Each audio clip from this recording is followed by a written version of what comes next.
हजारों साल पहले एक योगी थे जिनका नाम था Sunira. We believe Sunira was just the next generation after Saptarishis. हम मानते हैं कि सुनीरा सप्तऋषियों के ठीक बाद की पीढ़ी के थे। वो उन पहाड़ों में रहे और कार्य किया जो अभी नेपाल में है, और उन्होंने एक असंभव प्रोजेक्ट अपने हाथ में लिया था।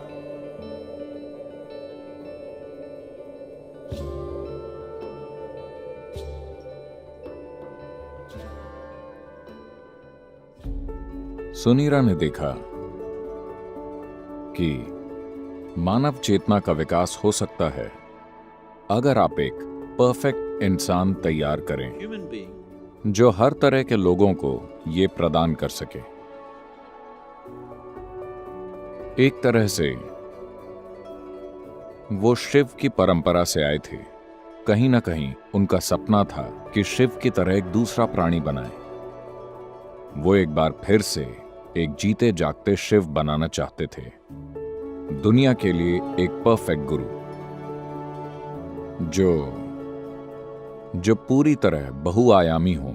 सिर्फ इस तरह की शिक्षा या उस तरह की शिक्षा न दें जैसे शिव ने पूरी मानव चेतना और मानव शरीर की हर संभव रूप में खोज की थी। वो वैसा जीवित प्राणी बनाना चाहते थे, तो उन्होंने एक ऊर्जा शरीर बनाना शुरू किया उस तरह का। और फिर उन्हें लगा कि वो उसके ऊपर एक भौतिक शरीर बना सकते हैं और उसे दुनिया में छोड़ सकते हैं कुछ 100 या 1000 साल के जीवन काल के लिए, ताकि वो सारी दुनिया को रूपांतरित कर दें जब तक उनका समय पूरा हो। तो उन्होंने इस प्रोजेक्ट पर काम शुरू कर दिया, और हां, वो इसे पूरा किए बिना ही मर गए।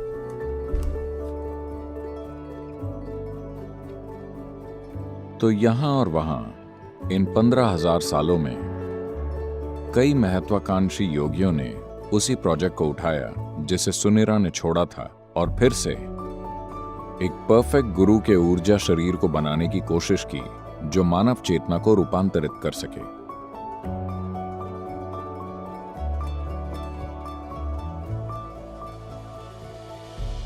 उन्होंने उसे मैत्रेय नाम दिया। मैत्रेय का अर्थ है मित्र, मानव जाति का सच्चा मित्र जो आकर मानवता को बदल दे, एक विश्व गुरु।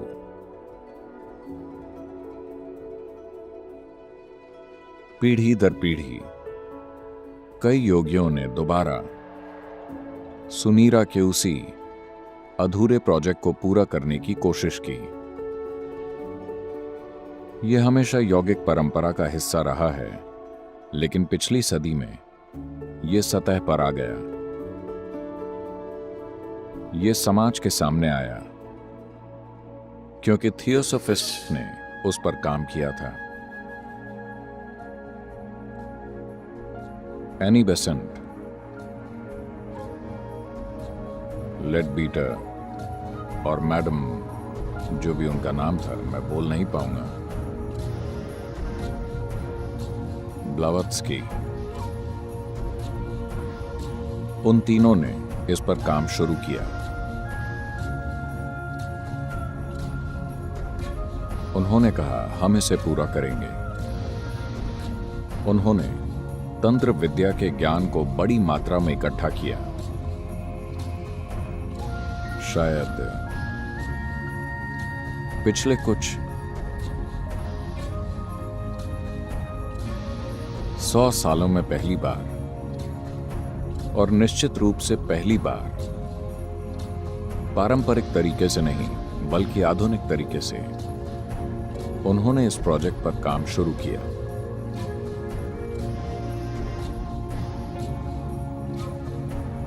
और उन्होंने इस प्राणी को ढूंढने का प्रयास किया। इस अधूरे प्रोजेक्ट को वो अपने हाथों में लेकर पूरा करना चाहते थे। कुछ काम किया गया। उनके पास ज्ञान था, पर उनके पास काबिलियत नहीं थी। उन्होंने काफी जानकारी जुटा ली थी, मगर वो ऐसा कुछ करने के लिए जरूरी साधन नहीं जुटा पाए। उन्होंने 2 बार गंभीर प्रयास किए, बस ये घोषित करने के लिए कि उन्होंने प्रोजेक्ट पूरा कर लिया है और परफेक्ट प्राणी आ चुका है, मगर यह कारगर नहीं हुआ।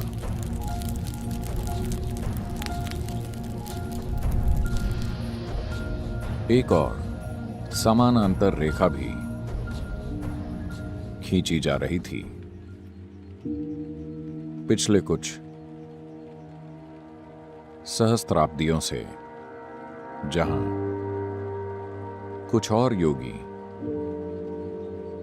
जो सुनीरा के इस गौरवशाली मगर लगभग असंभव प्रोजेक्ट के बारे में जानते थे, उन्होंने ऐसी ही शक्ति पर काम शुरू कर दिया ताकि ऐसी एक संभावना को तैयार किया जाए, मगर उसी चीज के लिए उनकी समझ बिल्कुल अलग थी।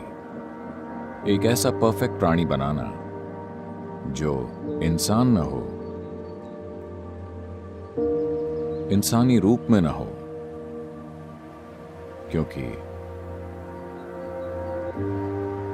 क्योंकि इसे एक इंसान में डालना एक ऐसी संभावना को इंसानी सिस्टम में सभी क्षमताएं हैं, पर फिर भी इसमें उसे थामने के लिए सीमा की जरूरी समग्रता नहीं है।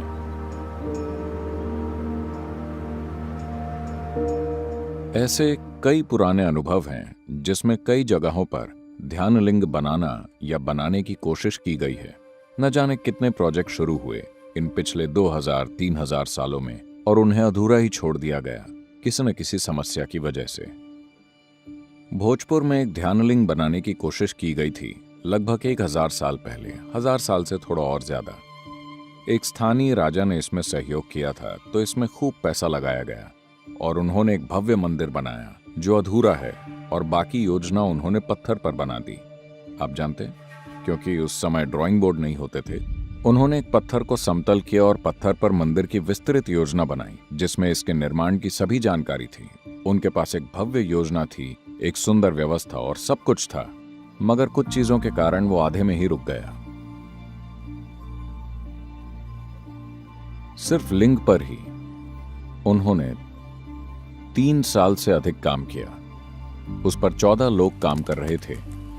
एक योगी थे जिन्होंने ये पूरी प्रक्रिया शुरू की थी, और इन्होंने 2 साल से ज्यादा काम करके ये 14 लोग तैयार किए, 7 पुरुष और 7 स्त्रियां, जिनमें जबरदस्त या असाधारण क्षमता थी, और उन्होंने ये काम शुरू किया। They created this lingam almost 95% done. उन्होंने इस लिंग को लगभग 95% बना दिया था, मगर उसी समय एक आक्रमण हुआ।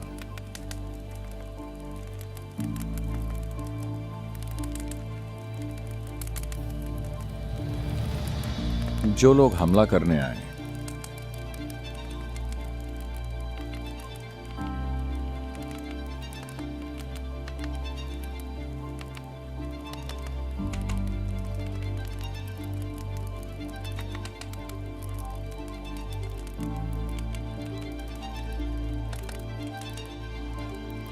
उन्होंने इन लोगों को कुछ ऐसी स्थितियों में पाया जो उन्हें बहुत अजीब लगा, और उन्होंने हमला कर दिया।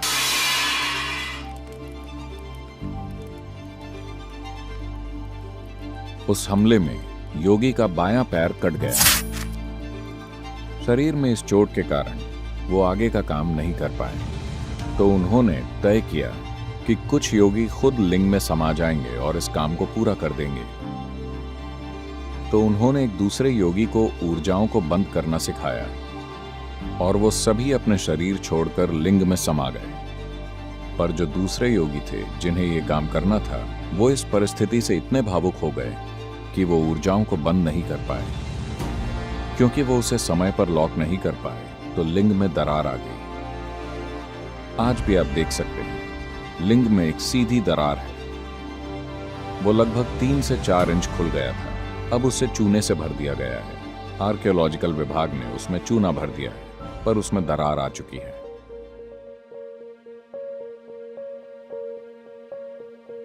ऐसी संरचनाएं बनाना कई योगियों की इच्छा रही है, क्योंकि आत्मज्ञान के साधन बनाना सिर्फ उपदेशों की तरह या अभ्यासों की तरह नहीं जिन्हें कोई कर सके, बल्कि जीवित साधन जिनके आसपास लोग समय बिता सकें, जीवित साधन जिनसे लोगों को उस प्रक्रिया की ओर ले जाया जा सके। ये हमेशा से योगियों की सबसे बड़ी इच्छा रही है। One of them who had such a desire fixed me up for the job. ऐसी इच्छा वाले एक योगी ने इस काम के लिए मुझे चुना।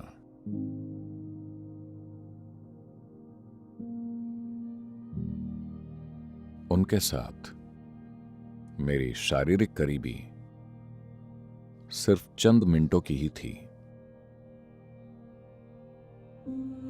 इन कुछ क्षणों में ही इस शानदार चतुर व्यक्ति ने अपने प्रोजेक्ट के लिए मुझे गुलाम बना लिया।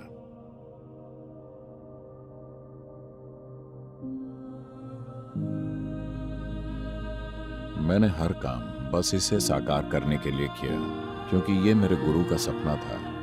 ये उन्हीं की दूरदर्शिता थी कि ध्यानलिंग स्थापित किया जाना चाहिए।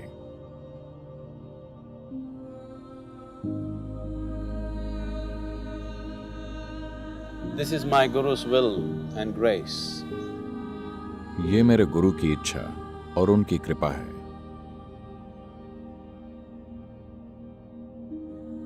मेरे ख्याल से मुझे उस पागलपन के बारे में कुछ बताना चाहिए जहां से मैं आया हूं। After 2 lifetimes of heart-breaking sadhana, बहुत तीव्र, वाकई दिल तोड़ देने वाली साधना, इन 2 जीवन कालों के लोग मुझे शिव योगी बुलाते थे। और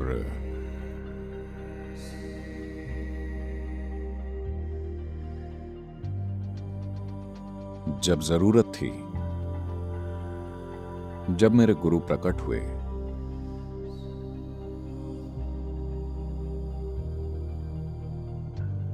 और जब उन्हें लगा कि मुझे छूना ठीक नहीं होगा, तो उन्होंने अपनी छड़ी से मुझे छुआ। and everything that needs to be realized was realized. और वो सब जो जागृत होना जरूरी था, वो जागृत हो गया। मैं उस परम बिंदु पर था जिस पर कोई भी चीज हो सकती है।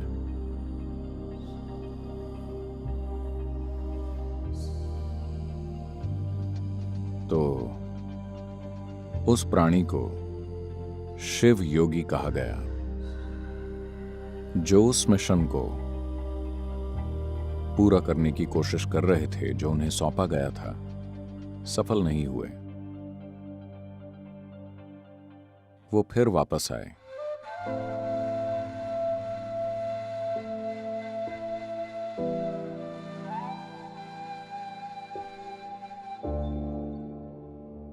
सद्गुरु श्री ब्रह्मा के रूप में। कड़ी मेहनत की,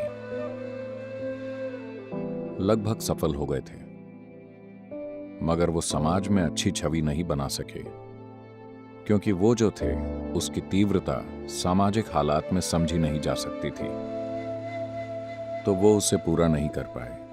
उन्होंने कुछ लोगों को तैयार किया और फिर पहाड़ पर चले गए। वो खुद को जांच रहे थे कि वो असफल क्यों हुए। उनके पास सब कुछ था, ऐसा क्यों हुआ कि सफलता नहीं मिली? वो जानते थे कि ऐसा नहीं है कि उनमें क्षमता की कमी है, बात बस इतनी है कि वो बस समाज का समर्थन नहीं जुटा पाए जिसकी जरूरत थी। तो वो आखिरी बार पहाड़ पर गए।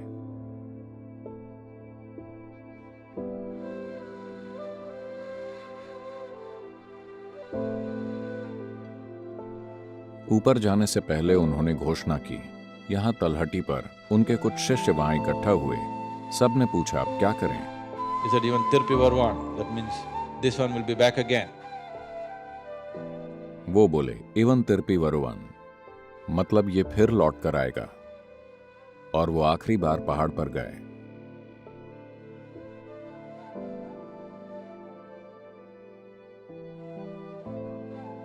और उन्होंने एक दुर्लभ चीज की।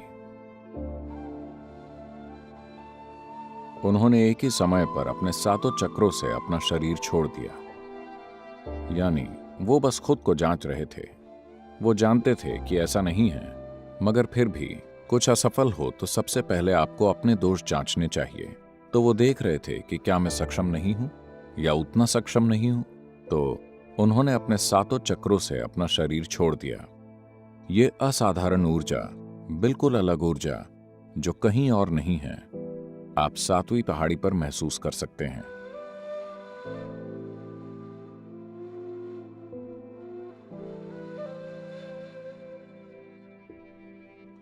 ये कहीं भी मौजूद किसी भी चीज से बहुत ही अलग है।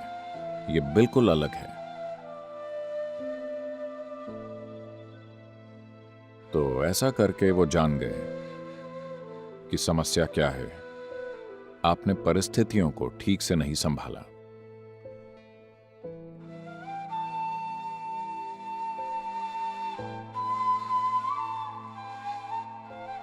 इस बार जब हम आए तो हमने सारी योजना उस बिंदु तक बनाई जहां हमने तय किया कि कुछ लोग जिनकी मुझे जरूरत होगी वो कहां, किस कोख से जन्म लेंगे और कैसे। सब कुछ तय किया गया और सब कुछ वैसा ही हुआ।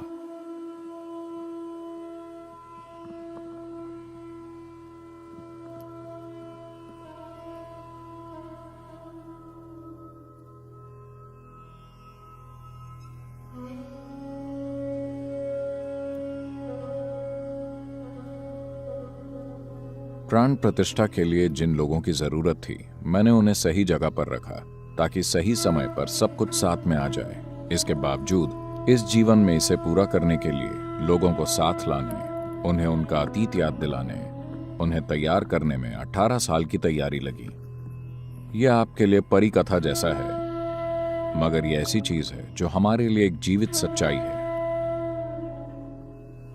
तो प्राण प्रतिष्ठा की प्रक्रिया में 3.5 साल लगे, जो बहुत तीव्र प्रक्रिया थी। जिन लोगों ने इन चीजों को होते देखा, उनका जीवन पहले से बिल्कुल बदल गया है। ऐसी चीजें जिनकी उन्होंने कभी सपनों में भी कल्पना नहीं की थी, उन्होंने देखी। उन्हें अब भी विश्वास नहीं होता कि उनकी मौजूदगी में वाकई ऐसा हुआ।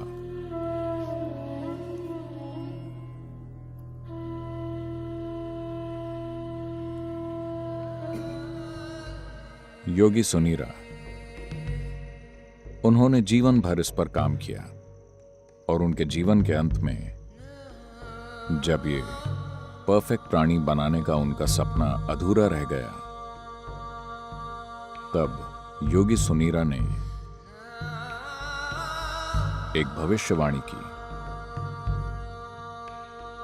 आज से बहुत लंबे समय बाद, बहुत ज्यादा लंबे समय के बाद, मेरे द्वारा शुरू किया गया ये काम पूरा होगा और गूंजेगा।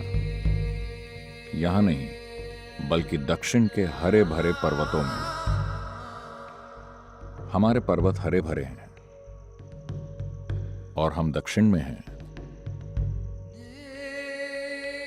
तो जो भी सुनीरा की भविष्यवाणी थी वो सच हो गई है, पर उस रूप में नहीं जैसा उन्होंने सोचा था।